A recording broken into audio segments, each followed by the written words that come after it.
Assalamualaikum warahmatullahi wabarakatuh. Nama saya Ahmad Aulia Dalimunte. Saya dari kelas AKP 7A. Di sini saya akan mempresentasikan topik mengenai pengendalian internal dalam mata kuliah audit internal berbasis risiko.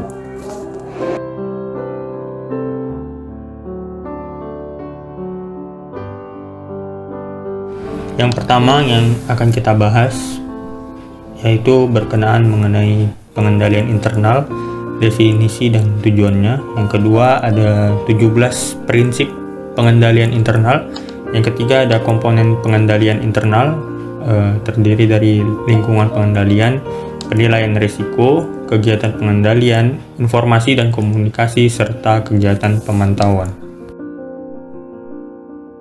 Yang pertama kita akan membahas mengenai pengendalian internal. Definisi pengendalian internal. Menurut Chosu, pengendalian internal adalah suatu proses yang melibatkan dewan komisaris, manajemen, dan personil lain yang dirancang untuk memberikan keyakinan memadai tentang pencapaian atas tujuan-tujuan berkenaan dengan kegiatan, pelaporan, dan juga ketaatan. Tujuan pengendalian internal tersebut yang pertama berkaitan dengan tujuan operasional, yaitu mengenai efektif dan efisiennya kegiatan entitas. Kemudian ada tujuan pelaporan berkenaan dengan pelaporan keuangan internal dan eksternal serta pelaporan keuangan. Dan yang terakhir adalah berkaitan dengan tujuan ketaatan, yaitu berkaitan dengan ketaatan terhadap hukum dan peraturan perundang-undangan. Selanjutnya kita akan membahas mengenai 17 prinsip pengendalian internal. 17 prinsip pengendalian internal ini dibagi menjadi 5 komponen. Komponen pertama yaitu mengenai lingkungan pengendalian atau control environment. Yang termasuk dalam control environment yang pertama yaitu tunjukkan komitmen terhadap integritas dan nilai-nilai etika. Yang kedua adalah melaksanakan tanggung jawab pengawasan. Yang ketiga adalah ciptakan struktur, wewenang, dan tanggung jawab. Yang keempat adalah tunjukkan komitmen terhadap kompetensi. Dan yang kelima, menegakkan akuntabilitas. Kemudian komponen kedua yaitu berkaitan dengan penilaian risiko atau risk assessment. Yang termasuk ke dalam penilaian risiko, yang pertama yaitu tentukan tujuan yang tepat. Kedua, identifikasi dan lakukan analisis risiko. Ketiga, nilai kemungkinan risiko kecurangan. Dan yang keempat, identifikasi dan lakukan analisis terhadap perubahan penting. Kemudian komponen ketiga berkaitan dengan kegiatan pengendalian yang termasuk prinsip pengendalian internal. Komponen ketiga, kegiatan pengendalian yang pertama adalah pilih dan kembangkan kegiatan pengendalian. Yang kedua adalah pilih dan kembangkan pengendalian umum terhadap teknologi. Dan yang ketiga adalah sebarkan melalui kebijakan dan prosedur. Kemudian komponen keempat berkaitan dengan informasi dan komunikasi. Yang pertama gunakan informasi yang relevan. Yang kedua berkomunikasi secara internal. Dan yang terakhir berkomunikasi secara eksternal. Dan yang komponen kelima, komponen terakhir berkaitan dengan kegiatan pemantauan atau monitoring activities. Yang pertama, lakukan evaluasi berkelanjutan dan atau evaluasi terpisah. Dan yang kedua adalah evaluasi dan komunikasikan kekurangan dan kelemahan. Kemudian kita akan membahas mengenai komponen pengendalian internal. Komponen pertama yaitu lingkungan pengendalian. Lingkungan pengendalian menciptakan suasana di mana orang-orang melakukan kegiatannya dan menjalankan tanggung jawab pengendaliannya. Ingat, pengendalian terkecil sekalipun jika diabaikan bisa menimbulkan bencana besar. Contoh, peran penjaga pintu kereta api.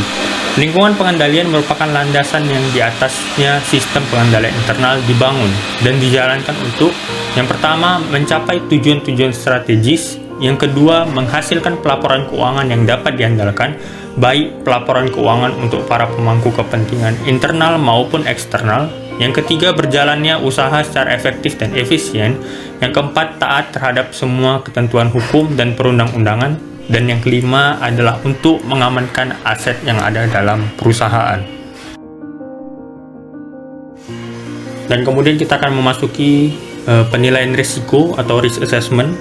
Definisi COSO menyebutkan bahwa risiko didefinisikan sebagai kemungkinan suatu peristiwa akan terjadi dan berpengaruh buruk terhadap capaian tujuan-tujuan organisasi.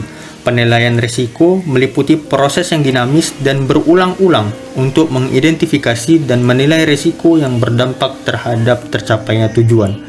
Dari definisi COSO tersebut terlihat bahwa risk assessment dimulai dari perumusan tujuan atau objektif. Setelah perusahaan merumuskan tujuannya, barulah risk assessment dapat dimulai. Sebagai contoh, perusahaan yang memutuskan akan memasuki pasar luar negeri akan menghadapi risiko politik di negara yang bersangkutan. Risiko itu bukan ancaman, seandainya perusahaan itu hanya menjual produknya di dalam negeri. Contoh ini sekaligus menunjukkan adanya peluang bahwa ketika kita memperluas pasar, akan terdapat peningkatan pendapatan. Dalam perumusan risk assessment di atas, ada dua istilah, yakni identifying the risk and assessing the risk. Dalam identifying the risk, kita menginventarisasi risiko-risiko apa saja yang bisa mengancam tujuan organisasi. Dalam assessing the risk, kita ingin mengetahui berapa probabilitas atau likelihood terjadinya peristiwa atau event yang menjadi ancaman dan seberapa dahsyatnya ancaman itu. Komponen ketiga yaitu berkaitan dengan kegiatan pengendalian.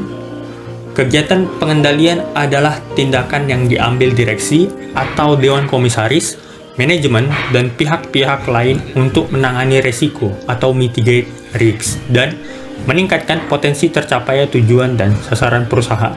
Kegiatan pengendalian dapat dilakukan misalnya lewat prosedur-prosedur berikut. Yang pertama, otorisasi dan persetujuan atas transaksi dan kegiatan. Yang kedua, ada pemisahan tugas. Yang ketiga, pengendalian atas pengembangan proyek dan akuisisi perusahaan baru atau kegiatan yang membawa potensi kerugian. Yang keempat, pengendalian atas pengelolaan dari perubahan yang akan dilakukan. Yang kelima, merancang dan menggunakan dokumen dan catatan. Dan yang keenam, pengamanan aset, catatan, dan data melalui pembatasan akses kepada orang-orang yang sudah ditentukan. Yang ketujuh, ada pengecekan hasil kerja atau kinerja oleh orang lain. Dan yang ke-8 adalah penggunaan aplikasi-aplikasi teknologi informasi yang mengendalikan IPO, Input, Processing, dan Output. Kemudian kita akan membahas komponen keempat, informasi dan komunikasi. Informasi bermutu tinggi harus dikomunikasikan secara tepat. Itu sebabnya mengapa COSO menggabungkan informasi dan komunikasi ke dalam satu komponen. Informasi bermutu tinggi ditentukan oleh 3 sifat, relevan, akurat, dan tepat waktu. Informasi ini harus diterima oleh orang yang ditentukan di mana saja dalam struktur organisasi. Komunikasi bukan saja dengan pihak-pihak di dalam organisasi, tetapi juga pihak-pihak luar seperti pelanggan, pemasok barang, kementerian, dan lain-lain. Teknologi informasi memainkan peran penting dalam informasi dan komunikasi. Dalam bidang perpajakan di Indonesia, misalnya informasi dikomunikasikan lewat e-filing.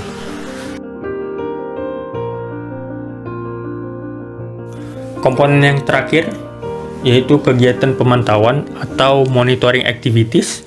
Pengendalian yang tidak dipantau cenderung melemah dengan berjalannya waktu. Pemantauan dilaksanakan untuk memastikan pengendalian internal terus berjalan efektif. Jika monitoring dirancang dan dijalankan dengan benar, organisasi akan mendapat manfaatnya karena monitoring memungkinkan yang pertama, mengidentifikasi dan menyelesaikan masalah internal pada waktunya.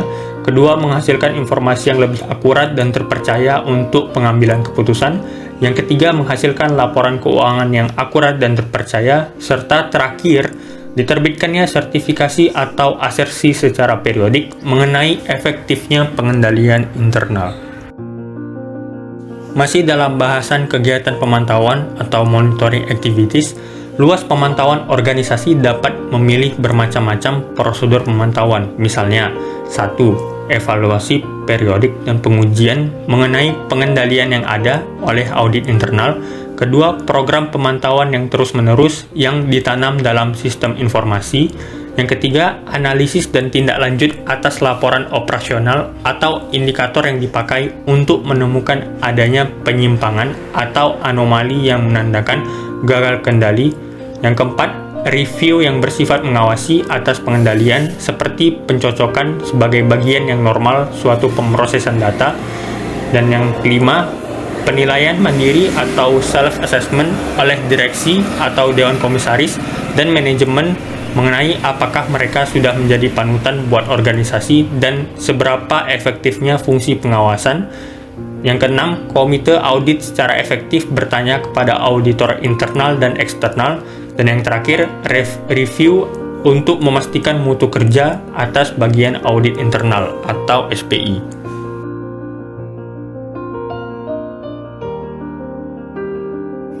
Kemudian kita akan membahas mengenai kendala yang dihadapi pengendalian internal.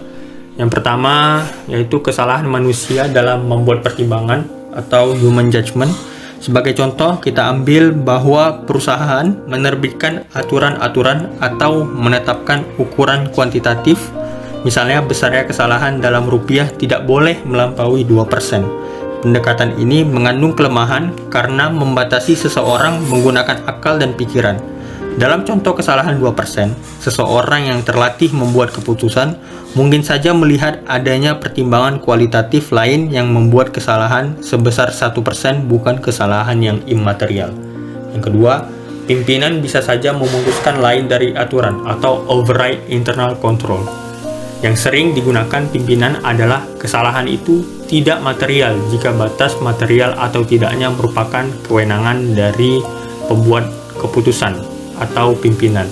Dan yang ketiga, kesesuaian antara tujuan-tujuan yang ditetapkan yang merupakan prakondisi bagi pengendalian internal.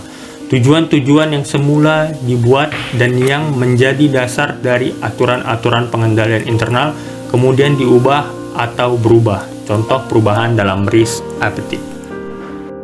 Masih dalam bahasan kendala yang dihadapi pengendalian internal, kendala yang keempat adalah kesalahan. Misalnya kesalahan pembukuan bisa terjadi karena kesalahan manusia. Kesalahan ini sering terjadi karena rutinitas, kejenuhan, atau tidak konsentrasi. Dan yang kelima adalah persekongkolan di antara berbagai pihak. Misalnya manajemen, pegawai dengan atau tanpa pihak ketiga menyebabkan pemisahan tugas menjadi tidak berfungsi. Persekongkolan menghancurkan sistem pengendalian internal yang sebaik apapun.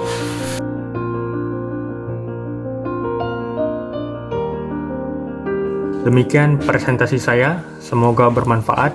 Terima kasih atas perhatiannya. Assalamualaikum warahmatullahi wabarakatuh.